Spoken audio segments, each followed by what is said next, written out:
Coming up next on Arizona Horizons, Journalists Roundtable will discuss the legislature's agreement to settle an education funding lawsuit. This as current and former state treasurers warn that the agreement could result in another lawsuit.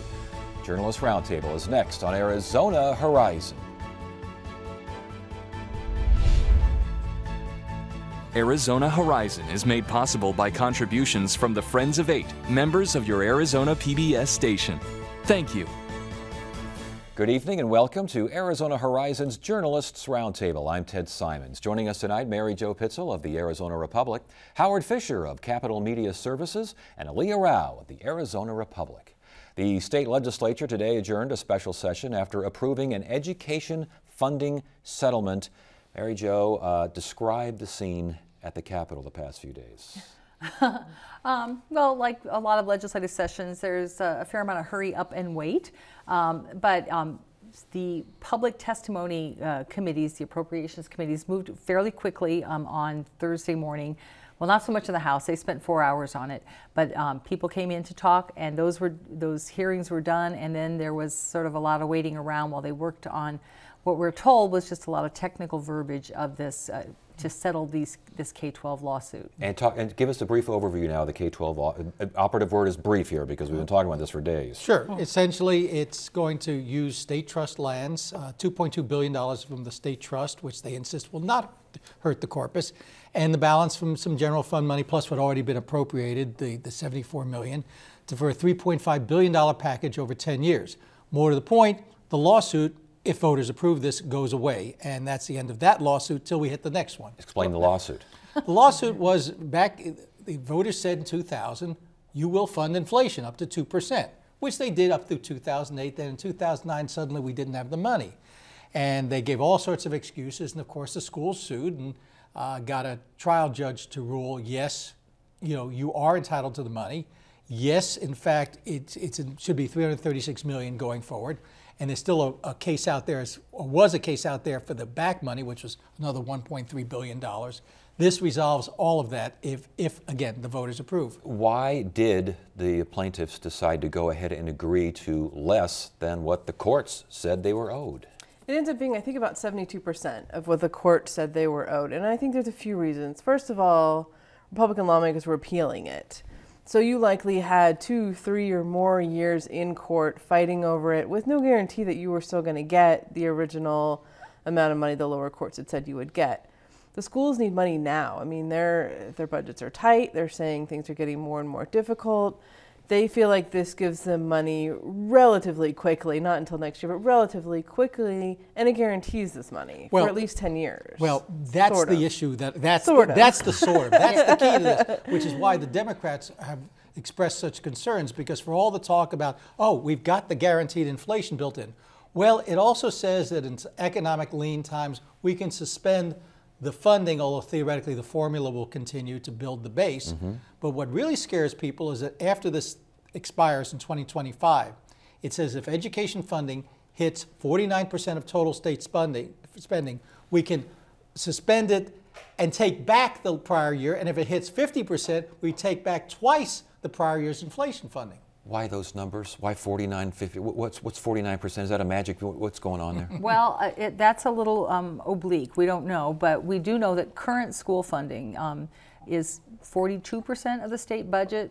49's not that far away, but not to be too snarky, but you look at half of the state budget, and I think that just sort of causes alarm bells. It's like, well, we would spend half of the state budget just on K-12, and we're not talking universities, we're not talking about prisons. Community colleges are pretty much out of the picture. But the problem becomes of how that can be gamed, and I think that's the fear. You've got a governor and some legislative leaders are talking about shrinking other parts of state government. Now, we don't mean corrections, of course, because that's a whole different thing. They've been basically defunding the university system. Lost $100 million off of that last year. And then you've got a governor who has promised to do a tax cut every year and drive the income tax rate down to as close to zero as possible. If you shrink the rest of it, even if the state funding stays the same, eventually it will hit 49%. And that's the fear that you've got, as one lawmaker called it, a Trojan horse. And with that idea, Why, again, did the plan, is the expediency the factor here? I mean, because those triggers are curious to say the least. They are, and the argument is, you know, how often did we hit some of those triggers in terms of if the economy's rough, they also don't have to pay in certain cases, and they've kind of said, well, that's only happened 1 or 2 times over the past decade. I really think schools are kind of up against the wall. Mm-hmm. They need the funding. This is a way to get the funding, and they say this is step one. That was their big argument this year, and the Democrats too, was that this is step one. This only settles the lawsuit. Now let's go forward and actually talk about education funding. Yeah, I think there's an interesting divide here between the Democratic lawmakers who have, you know, been the education champions. I mean, basically, when it comes to public policy, especially funding policy, and the education groups. I mean, the groups signed off. They said, we need the money. And you've got the Democrats saying, why the heck would you do that? And I do think, I agree with Aaliyah, that it's mostly for expediency. And most importantly, the schools wanted to see that base funding amount for schools. They wanted that addressed. They wanted to get it as big as they could. You know, so they got it to about 72% of what a court had said they were owed. That was, I guess, the best they could do. That amount will be adjusted every year for inflation, except. And they got it for this year. So if voters approve this on May 17th, it actually goes into this year's budget. And they even put in a provision, well, if you can't spend it in the next 30 days after that, we'll let you carry it forward. So it's the proverbial bird in the hand is worth 2 in the bush. I want to get to the particulars, the specifics of the settlement and where exactly the money's coming from, where exactly it's going to go. But I know 60-some-odd% of the funds are coming from the state land trust. Mm-hmm. And this was something that the governor had proposed. Obviously, this is a little bit different than what the governor had proposed. However, State Treasurer Jeff DeWitt and former Treasurer Dean Martin, both very much against this. And we talked to Martin down there at the Capitol, and he just says that you're just begging for another lawsuit. Here's former Treasurer Dean Martin. We need more money for education. We need to settle this lawsuit. But the way they're doing it is rating Peter to pay Paul. This is money that was given to education 100 years ago. It's money that already goes to education, and they're taking from this trust fund. It'd be kind of like stealing from the Social Security Trust Fund to pay Medicare. You couldn't do that. Why are we doing this here with education? If this had been in place when I was treasurer and when the recession hit, we would have had to liquidate 7% of the trust at the bottom of the market. That would have had a 10, 20, 30% impact long term on the value of the trust. So this is really going to force the state to buy high and sell low. Kids of the next few years are going to get more money, but the kid that's in kindergarten or first grade or has yet to enter school, by the time they get that kindergartner is going to see a massive hundreds of millions of dollars cut in education by the time they graduate, before they graduate, while they're in high school. Why would you put in the Constitution a massive cut? That's a conservative Republican raising some pretty salient points. Why? What kind of attention did he get? Well, let's just say it kind of, from the Republicans who are his colleagues, it was sort of la, la, la, la, we don't want to hear this. They had made up their mind. They said, we believe that it protects the corpus, that the 6.9% that they're going to take out each year is supposedly equal to what the earnings are, and there's some provisions to say if the amount of earnings drops it below a certain point, there's a built-in trigger. Again, losing money for schools. They're more interested in what is expedient. You talk about the schools doing what's expedient. The lawmakers want to do what's expedient. They did not want to raise taxes. And more to the point, I think they wanted to preserve that money for something else. Now, Martin has a couple of points here. Number one, do you have to go to Congress on this? There's the lawmakers will tell you it's settled law. We don't. I'm not sure I believe that. Number two becomes the question of, you really are damaging the thing down the road. Jeff DeWitt ran out some figures, said, okay, you can get $2.2 billion over the next 10 years. Then over the next 40 years after that, you will lose $6.8 billion for schools. Mm-hmm. And if you extrapolate that over 90 years, you're losing over $70 billion for schools. That becomes a real problem. The idea, though, that this undermines the original purpose of the trust, we're again, lawmakers understanding that, but saying, considering what we're looking at now, and again, as Howie mentioned, not raising taxes is almost the most important factor of the entire negotiation, wasn't it? Yeah, and it wasn't really mentioned, but yeah, I mean, I think Howie's example is good. I mean, they just kind of ignored it. They said, okay, look, we've got legislative lawyers. They say we're fine. They say we'd win any lawsuit. You know, they had Liberty from the governor's office come down and say, you're fine. You'd win any lawsuit.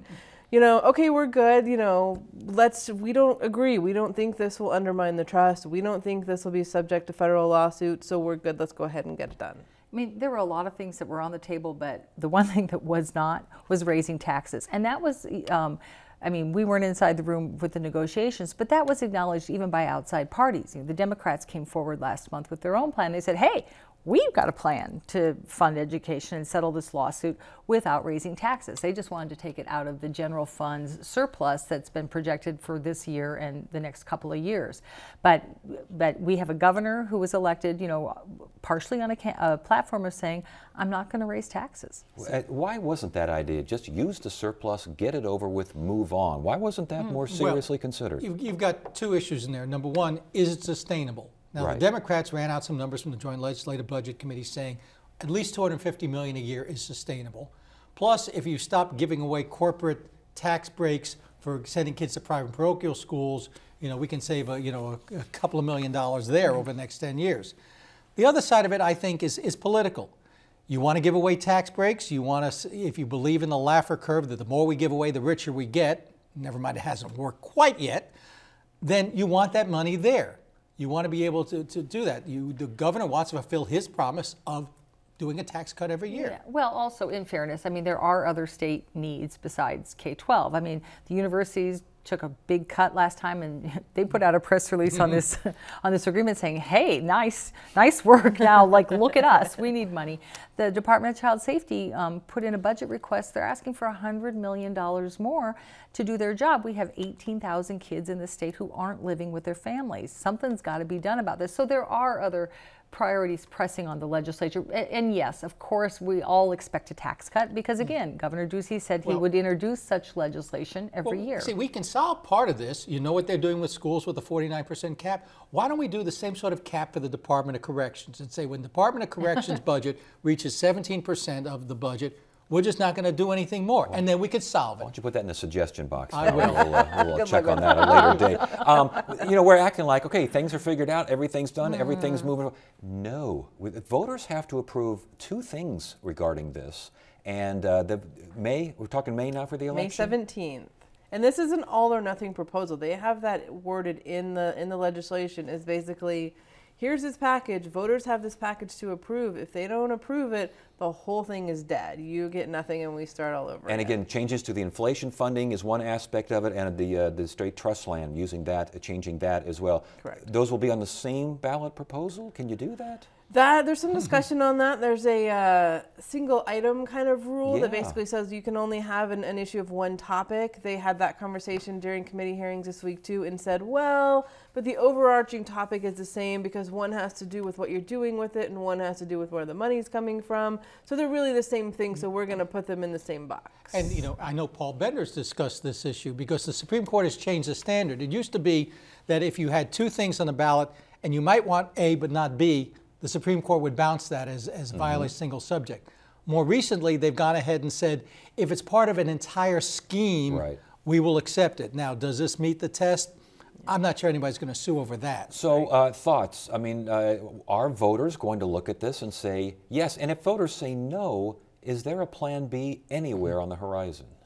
I haven't heard anything about a plan B. I think in terms of going to voters, it's going to be a tough sell. You had even a lot of Republicans kind of, holding their nose and saying, okay, we'll vote for this. We don't really like it, but it's the best thing we can do. Can you convince voters that, take your medicine and this is what we need to do, even if you don't like it? We're going to see a full press, aren't we? You're going to see a full press in support of this. So Yes. you're going to see happy teachers, talking about potential pay raises, and happy children sitting in classrooms, and these voices that are out there saying, oh, it could kill the land trust, it could, pull the plug on it.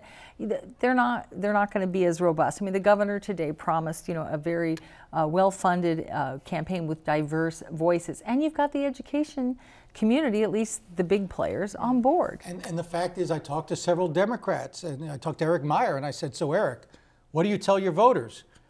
And he said, look, Howie, I mean, I think this is horrible. I'm hoping we can amend it in January. Don't think that's going to happen.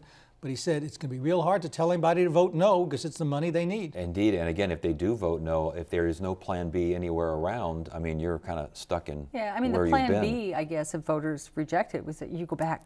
This thing ain't final, so you go back to Yes. you go back to court, and the appeals continue, and I don't know, maybe you try another round of negotiation, and then it, as Aaliyah said, it drags out for another couple of years. All right, so that is settled. With the, other of. stories, kind of, yes, settled with an asterisk there. But other stories just continue moving on, including the Corporation Commission. Yes. And now we've got Checks and Balances, this watchdog group funded by solar interests. We're not quite sure who, because no one knows who funds anything anymore. They're filing suit against the Attorney General's office and the Corporation Commission. This comes down to the fact that Bob Stump had an iPhone 3 that he used during the elections. And we know that there's a log that says he had these conversations, texts, with the head of a dark money group, with someone from APS, and with the 2 Republicans who were running that year for the Corporation Commission. Try to find out what's on the phone. Oh, Stump says, I disposed of that. Never mind, it's a state-issued phone. I have a new iPhone 5. Well, the Corporation Commission took that iPhone 5, said, we're not sure there's any messages on here. Well, the AG then took it over and is examining it, but it's been a couple of months. And I think that the concern of Scott Peterson and his group is that somehow this is going to be buried. What we did find out, though, is that they've actually been able to dig up messages, thousands of messages, probably going back to this period. And we may actually get to find out something that Stump thought were long gone. And what did he tell these people? The idea that, as Howie mentioned, threw away the phone, deleted messages from the phone. The lawsuit also mentioned that these are public records. He did not preserve and protect public records, correct? Correct. I mean, state law is pretty clear. It doesn't matter what kind of device. It doesn't matter if you're tweeting. It doesn't matter if it's, email, if it's, voicemail. You are required as a public official to protect these public documents. And yeah, they don't seem to have done that. And I think that this sort of shines a spotlight on perhaps, and I expect to see legislation that will start to address how do you preserve and archive all this data that we really now all generate digitally. It doesn't start with a piece of paper and a typewriter.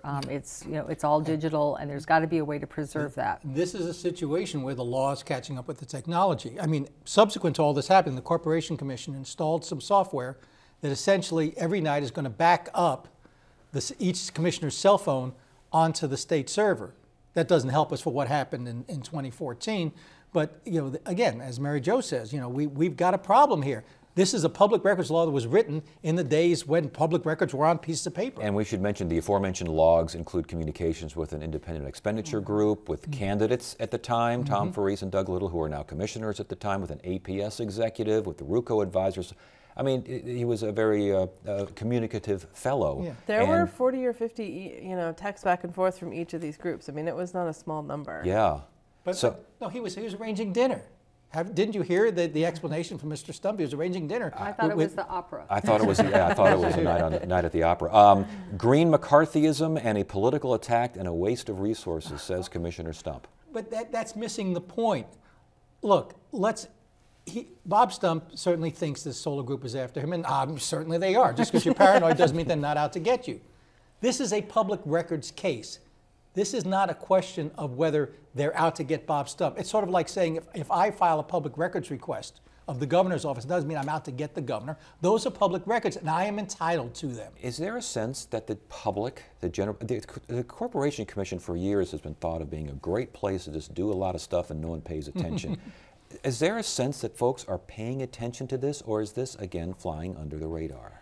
I think it's largely under the radar at this point, but just wait. We've got an election season coming up. We've got some contested seats, and Stump is term limited, so there's a vacancy on the Corporation Commission, and this will play heavily in those races. And there's a parallel thing. Does Susan Bittersmith have a conflict? Right. She was lobbying for Cox. Well, I'm lobbying for the cable side and not the phone side. I mean, the people are paying attention, and I think the issue of dark money got a lot of attention.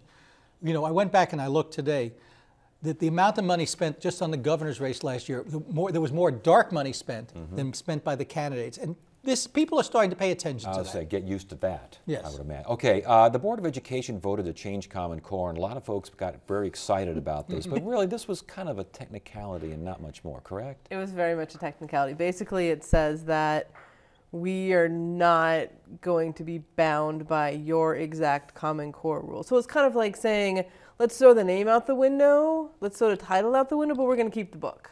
They didn't change any of the actual Common Core standards. Now they're looking at that, and they may down the line. But at this point, you still have the Common Core book in your hand. You just, again, have the title gone. Yet Diane Douglas, Superintendent of Public Instruction, called it a great victory for the people of Arizona. Yes, because it at least, facially looked like you were getting rid of Common Core. I think it was a 5-2 or 6-2 vote. 6-2, yeah. But with President Greg Miller voting against it, saying, this is just because he saw what this would do. I mean, he's a big, staunch Common Core supporter, and he saw how this could be perceived as tossing the thing out. But it doesn't. Common Core has been in our schools for a while, and it's going to continue. Yeah, he called it reckless, I believe was his description of the vote. Before we go, longtime legislator Jack Brown died at the age of 86. Very nice man, was on the show numerous times. Just a very pleasant individual to deal with. Was he like that in dealing with lawmakers? He was, which is the Democrats did.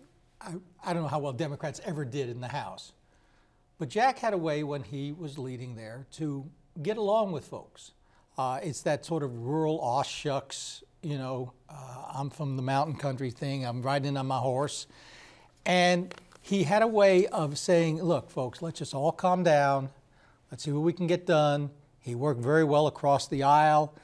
He knew the language of the Republicans, because rural Dems are fairly conservative as it is.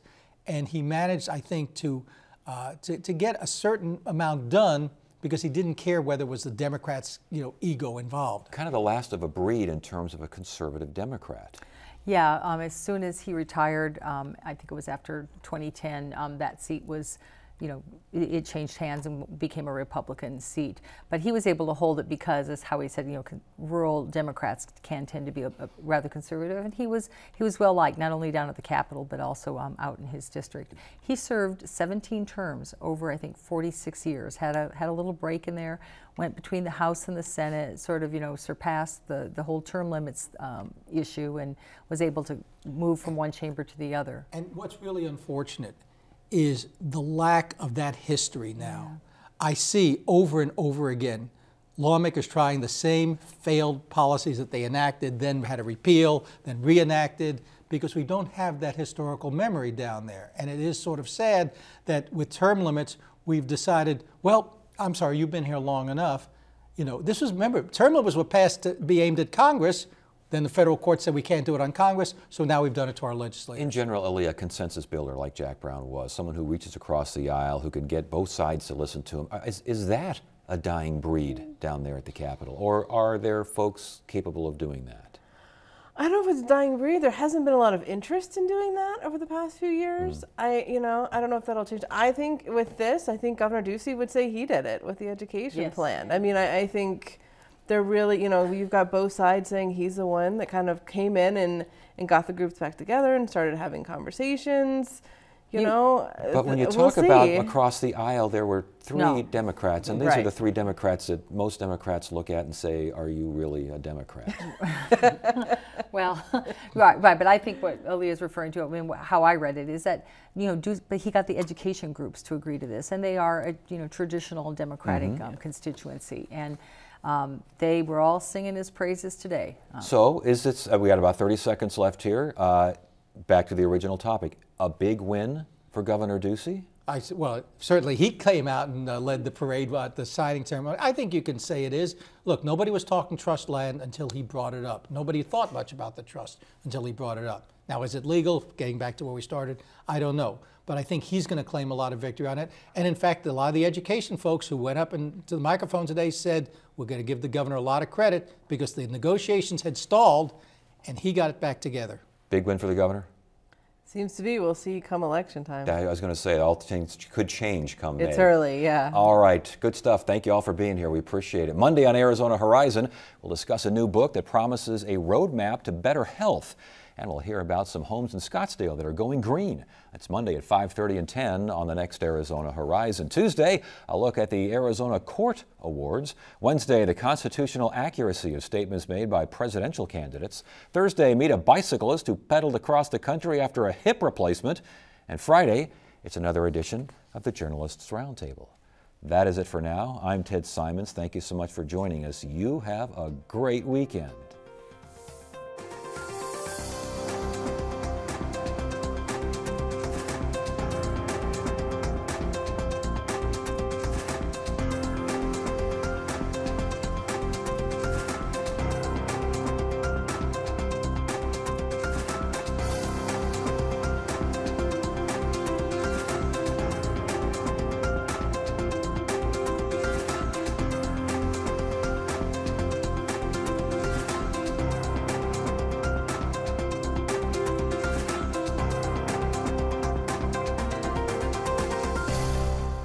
Arizona Horizon is made possible by contributions from the Friends of 8, members of your Arizona PBS station. Thank you.